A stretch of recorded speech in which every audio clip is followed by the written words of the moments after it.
Best human relations technique એ જે પણ વ્યક્તિ તમારા સંપર્કમાં આવે એને હું રાજી કરી શકું, એને પ્રસન્ન કરી શકું, એને હેપીનેસ આપી શકું, એવા ભાવથી તમે એની સાથે વાર્તાલાપ અને કામ કરશો ને તમારા સંબંધો દ્રઢ થશે. આ ઇઝી ટેકનિક છે, એમાં કોઈ બાહ્ય ઉપચાર નહીં હોય ને તો એ ચાલશે.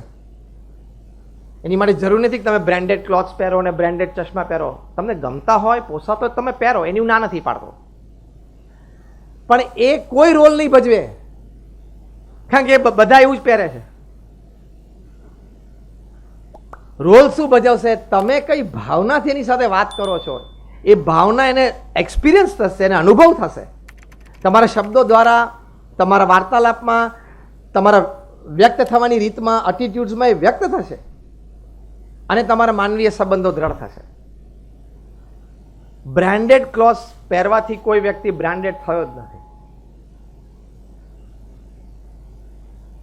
તમારે જાતે બ્રાન્ડેડ થવું પડે, પછી તમે જે કપડાં પહેરો ને બ્રાન્ડેડ.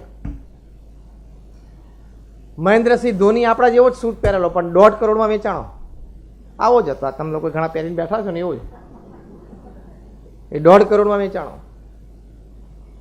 મોદી સાહેબે જે સૂટ પહેર્યો હતો ને એનું ઓક્શન થયું સુરતમાં 4 કરોડ ને 31 લાખ. અને આપણા 3 પેન્ટ, 2 ટી શર્ટ અને 6 શર્ટ ભેગા કરો એટલે તગારું ડોલ આવે.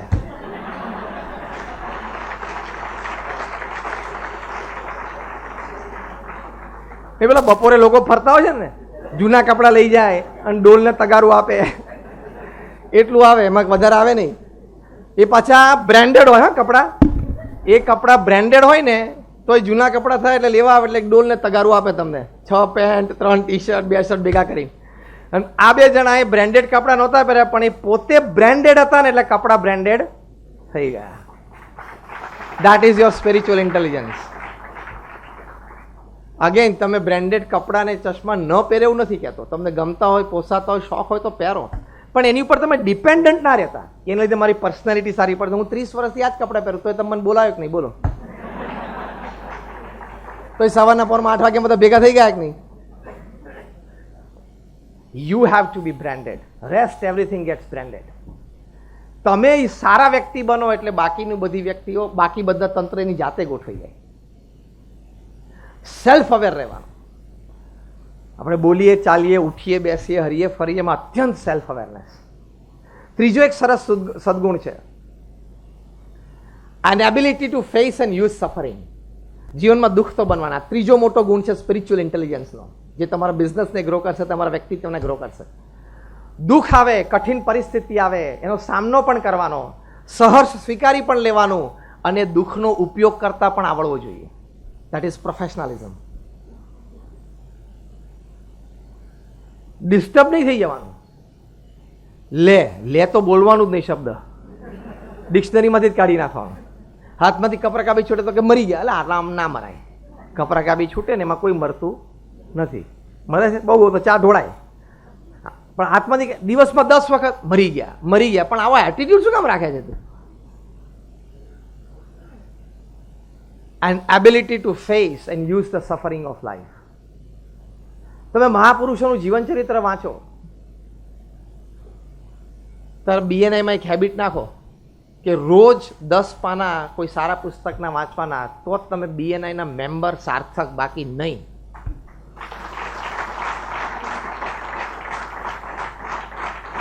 બાકી તમે મોબાઈલ ઉપર કચરો તો ઘણા જોતા હશો. Biggest dustbin of the world is WhatsApp. એ તમે કચરો તો ઘણા જોતા હશો. આમથી બધું આવ્યું, આમ જવા દીધું, આમથી બધું આવ્યું, આમ જવા દીધું. એમાં ટાઈમ ઓછો સ્પેન્ડ કરવાનો, એ બધો કચરો છે. તમે સારા પુસ્તકો વાંચો, તમારો થોટ પ્રોસેસ બિલ્ડઅપ થાય, તમારા એટીટ્યુડ્સ છે એ પોઝિટિવ રહે, તમે હાઈ એનર્જી, હાઈ મૂડ્સમાં સતત રહી શકો, તમે કોન્ટ્રીબ્યુટિંગ મોડમાં હંમેશા રહી શકો. એ જીવન છે. એ તમને સદવાંચનથી જ આવશે. જ્યાં સુધી તમે 200 સારા પુસ્તકો વાંચ્યા નથી ત્યાં સુધી તમારું વ્યક્તિત્વ ઘડાય જ નહીં. તમે એમ કહો ના મને બધું સારું જ છે, ગમે જ છે ને ફાવે જ છે ને આપણે ધંધો કરી લીધો ને બધાને આપણે અનુકૂળ છે, 5-15 માણસ ગામમાં ઓળખે જ છે. That is not life. તમે સારા 200 પુસ્તકો વાંચો તો જ તમારી વિચારધારા પરિપક્વ થાય. તમે પ્રશ્નનું એનાલિસિસ સારી રીતે કરી શકો, તમને સોલ્યુશન્સ સારી રીતે દેખાય, તમે પ્રશ્નની વચ્ચે પણ સમાધાન અને પ્રશ્ન કરનાર વ્યક્તિને પણ સાચવવાની ભાવના રહે. આ બધું બહુ જ મોટી વાત છે. This all things are beyond your money, beyond your experiences, beyond your know house. ખાલી પૈસા કમાવા એ મોટી વાત નથી. તો કેટલાય લોકો કમાય છે, ભણેલા નથી હોતા. એ તમે મુંબઈમાં જો 2 ધોરણ ભણેલા કોન્ટ્રાક્ટરો કરોડો રૂપિયાના પ્રોજેક્ટ્સ કરે છે. તો પૈસા કમાવા બહુ મોટી વાત નથી. કરોડો લોકો, હું ઘણી વખત કહું છું, રોજ પૃથ્વી ઉપર હજારો લોકો લાખોપતિ બને છે. એમ આઈ રાઈટ? અને રોજ સેંકડો લોકો કરોડોપતિ બને છે. આ રોજની વાત કરું છું કે ભાઈ 1 કરોડની લિમિટ એને અડી ગયા. પૃથ્વી ઉપર રોજ હજારો લોકો લાખોપતિ બને છે અને રોજ હજારો લોકો કરોડોપતિ બને છે. એટલે એ કંઈ મોટી વસ્તુ નથી. રતન ટાટાએ હમણાં એક ડી સ્કૂલના કોન્વોકેશનમાં બહુ સરસ વાત કરી. રતનજીએ કહ્યું કે don't count your successes in life by the amount of money that you have in your bank account, by the amount of luxuries that you enjoy in your life. Count your successes by the number of lives that you enriched in the process of your journey of life.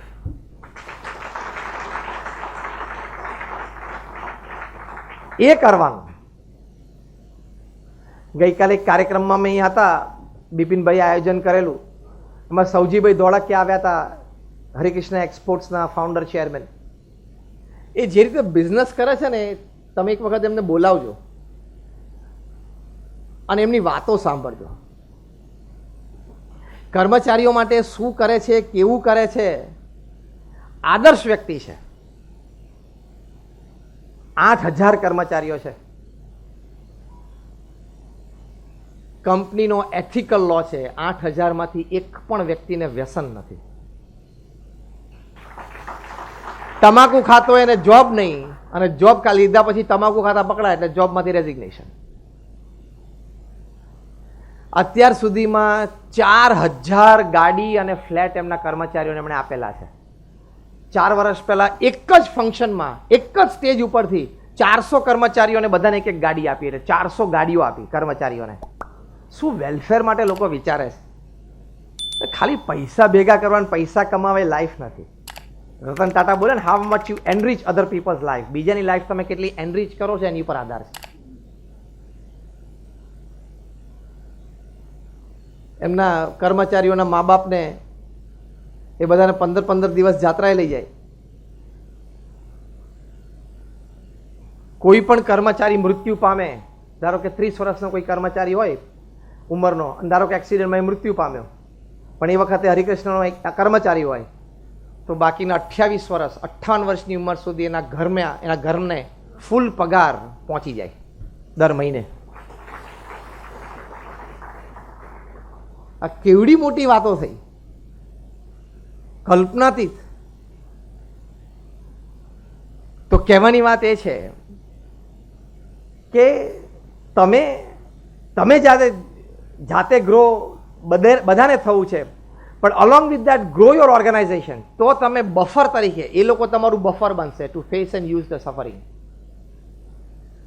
જ્યારે કંપનીમાં પ્રશ્ન આવશે, કર્મચારીઓમાં પ્રશ્ન આવશે, ત્યારે buffer બનશે.